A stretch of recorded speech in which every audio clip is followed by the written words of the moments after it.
আপনি খাবেন তো? কি ভাবছেন? হ্যাঁ খাবো। খান। আরে খাবো। কিছুই তো খেলেন না। খাবার দাবারগুলোকে হাত পা আছে যেটা হেঁটে চলে যাবে? রাত্রিবেলা খাবো আমি। তুমি খাবারগুলো টিফিন কেটে গোছাও আগে। আরে দিদিমণি যখন জিজ্ঞেস করবে আপনি কি খেলেন, তখন আপনি কি বলবেন? বলবো আমি এটা কিছু? তুমি খাবারগুলো গোছাও না, এত কথা বলছে। ও, বুঝেছি। দিদিমণি না খেলে আপনি খাবেন না, তাই তো? ঠিকই তো। তাই তো বলি যে দিদিমণি, সবাই কিন্তু মুখে বলতে পারে না, দাদাবাবু কিন্তু তোমাকে খুব ভালোবাসে, মুখে কিছু বলতে পারছে না। তাই বলে কি তুমি লোকের মুখের কথাটাই ধরবে, তার মনের কথাটা একদম বুঝবে না? আমি যাই বাবা, আমি খাবার দাবারগুলো গুছিয়ে আনতে যাই। তোমাকে বিশ্বাস? তোমাকে পৃথিবীতে কেউ বিশ্বাস করে? আমার ধারণা তোমার বাবা মা বোধহয় তোমাকে বিশ্বাস করেন না। আমি তোমাকে স্ত্রী হিসেবে কোনোদিন অ্যাকসেপ্ট করবো না। আমি তোমাকে প্রেমিকা হিসেবে কখনো অ্যাকসেপ্ট করি না। তোমার প্রতি আমার কোনো ব্যক্তি দুর্বলতা নেই শ্রেষ্ঠা। তোমার যদি মনে হয়ে থাকে যে একজন মেয়ে হিসেবে তোমার প্রতি আমি এতটুকু দুর্বল হয়েছি, তাহলে তুমি ভুল ভেবেছো।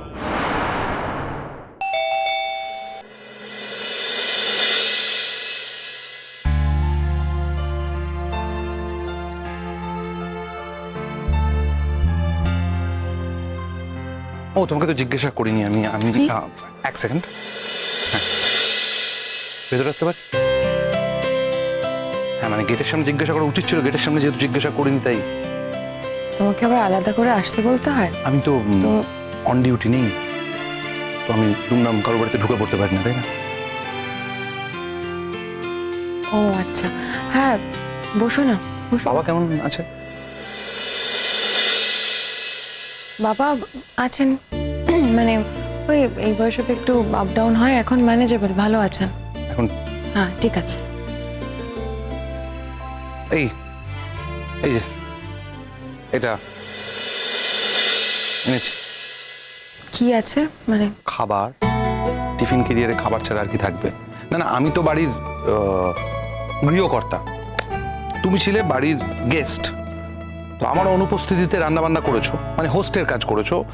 তো তুমি গেস্ট অথচ রান্না বান্না করে চলে এলে, মানে গেস্ট আর হোস্ট দুটোই একসাথে হতে চাইলে, কিন্তু দুটো তো একসাথে হওয়া যায়, তাই না? তাই আচ্ছা, থ্যাংক ইউ। থ্যাংক ইউ মানে খাবে না? হ্যাঁ Good. হয়তো খাবো। তুমি খেয়েছো?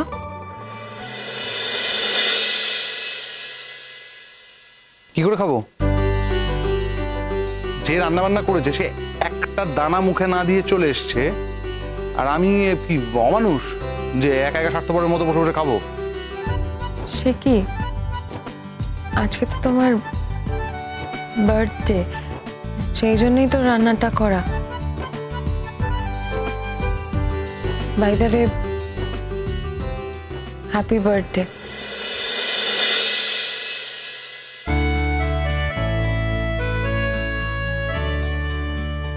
Thank you. ছিলেই যখন, তাহলে চলে এলে কেন? আমি আসার আগেই চলে আসতে হলো। ও মা, সেরকমই তো কথা হয়েছিল। তুমি তো আমাকে ওখানে থাকতে দিতেই চাওনি, আমি তো 2-3 দিন ভিক্ষে করে নিয়েছিলাম। বলেছিলাম যে তুমি আসলে আমি চলে আসবো। হ্যাঁ, সেই কথাটাই তো বলছি, 2-3 দিন তো ভিক্ষে নিয়েছিলে, তা ভিক্ষে যখন নিয়েছিলে তাহলে সেটা সেই কথা মতো থাকলে না কেন? থাকতেই পারতে। না আসলে আমার তো ওখানে আর কাজ ছিল না। ও, তা শুনলাম কোথায় চাকরি পেয়ে হয়েছে আর কি? ও, তার মানে মাসি তোমাকে সব কথাই বলেছে? সব বলেছে কিনা আমি জানি না, মাসি যেটুকু জানে মাসি যেটুকু বলেছে। নর্থ বেঙ্গলে। চেষ্টা করছো বলেছিলে না? চাকরিটা হয়ে গেছে বলনি কিন্তু। অনেক কথাই তো বলিনি আহির।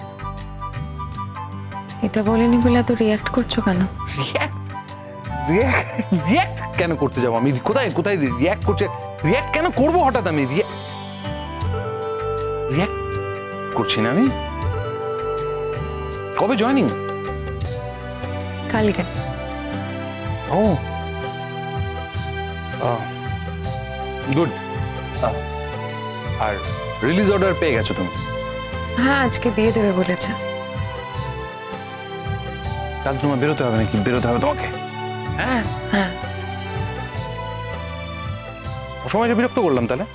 আহির, হ্যাঁ হ্যাঁ বলো। হ্যাঁ হ্যাঁ বলো।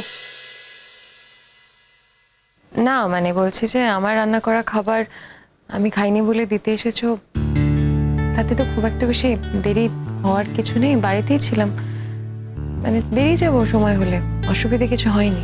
হ্যাঁ কিন্তু সব ডিসিশন তো নেওয়া হয়ে গেছে নাকি? মানে আমার ডিসিশন তো আমিই নেব।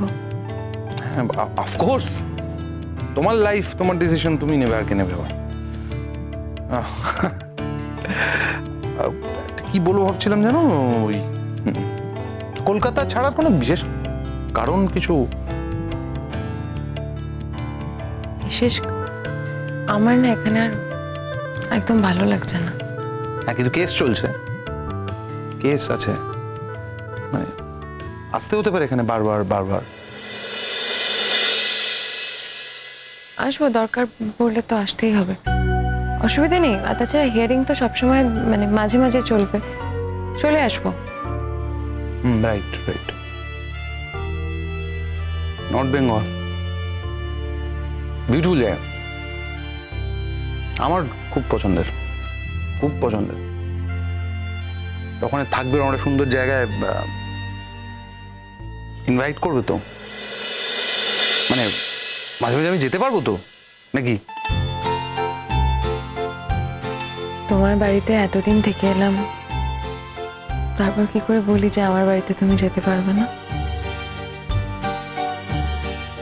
যদি ইচ্ছে হয় এসো। ও ইচ্ছে হলে আসবো, ইনভাইট করবেন? আমি কাউকে কি করে ইনভাইট, মানে কাউকে আমি নিজের থেকে করে ইনভাইট করবো? আমার কি সেই যোগ্যতা আছে? কাউকে ইনভাইট করলে হয়তো আমাকে বারবার তার জন্য রান্না করা খাবারগুলো আমাকে নিজে চেখে দেখতে হবে। তোমাকে হয়তো ভালো করে তোমার শোবার জায়গাটা চেক করে দেখতে হবে। আরে তুমি ওখানে এই টেনশনগুলো নিয়ে শান্তিতে থাকতে পারবে না, তাই আমি কোনোদিনও নিজের থেকে তোমাকে ইনভাইট করব না। কিন্তু তোমার যদি মনে হয় তুমি আসতে পারো, হ্যাঁ পারো। তোমার যদি মনে হয় যে তুমি ওখানে আসলে তোমার কোনো ভয় নেই, তুমি শান্তিতে থাকতে পারবে, তাহলে এসো। কথা শুনলে? কথা শোনাবো কেন? যা হয়েছে সেটাই তো বললাম, ওগুলো তো হয়েছে, তাই না?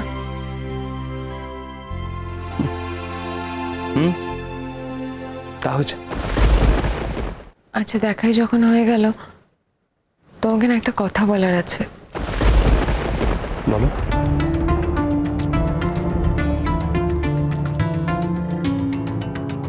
আমি শঙ্খ আর মোহরের সঙ্গে মিট করেছিলাম। এটা আমার জানার বিষয় নয়, এই ব্যাপারে আমি জেনে কি করব? আহির জানার আছে বলেই আমি তোমাকে জানাচ্ছি। ওকে বলো। মানে শঙ্খ আর মোহরের সঙ্গে মিট করে আমি ওদেরকে খুব ইম্পর্টেন্ট কতগুলো ডকুমেন্টস দিয়েছি। এই ডকুমেন্টসগুলো হলো শঙ্কর ছোটকার এগেনস্টে। মোহর এখন স্টুডেন্ট রিপ্রেজেন্টেটিভ, তো স্বাভাবিকতই ওর কাছেও কিছু কিছু ডকুমেন্টস ছিল ঠিকই, কিন্তু আমার কাছে যে ডকুমেন্টসগুলো ছিল না, সেগুলো খুব স্ট্রং এভিডেন্স। সেগুলো অনেক দিন ধরে আমার কাছে ছিল, আর যেগুলোর উপর ভিত্তি করে মোহর ছোটকার এগেনস্টে অনেক বড় স্টেপ নিতে পারে। পারে। আর যেহেতু কলেজটা তোমার এরিয়ার আন্ডারে না আহির, মোহর কিন্তু তোমার কাছে আসবে, তুমি যদি চাও আমি তোমাকে এক কপি করে ওই ডকুমেন্টের মানে একটা কপি তোমাকে দিয়ে রাখতে পারি, কিন্তু আমার আসল তোমাকে যেটা বলার সেটা জানো তো, আমি চাই শঙ্খ আর মোহর না নিরাপদে থাকুক। কিন্তু শঙ্খ ছোটকা যেরকম ধরনের মানুষ, সেই ভদ্রলোক কিন্তু সেটা হতে দেবে না, সে ওদের নিরাপদে থাকতে দেবে না। আর আমার বারবার মনে হচ্ছে যে মোহরের কিন্তু একটা বিপদের সম্ভাবনা আছে। আমি সেটাই তোমাকে বলতে চাইছিলাম। বিপদের সম্ভাবনা মানে?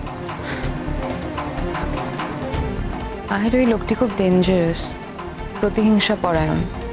উনি কিন্তু যে কোনোভাবে মোহরের ক্ষতি করার চেষ্টা করবেনই, তাই তোমাকে জানিয়ে রাখলাম। যদিও মোহরা তোমার কাছে আসবে এর মধ্যেই।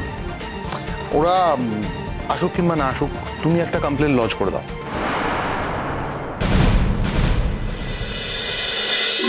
Una noche que da que moho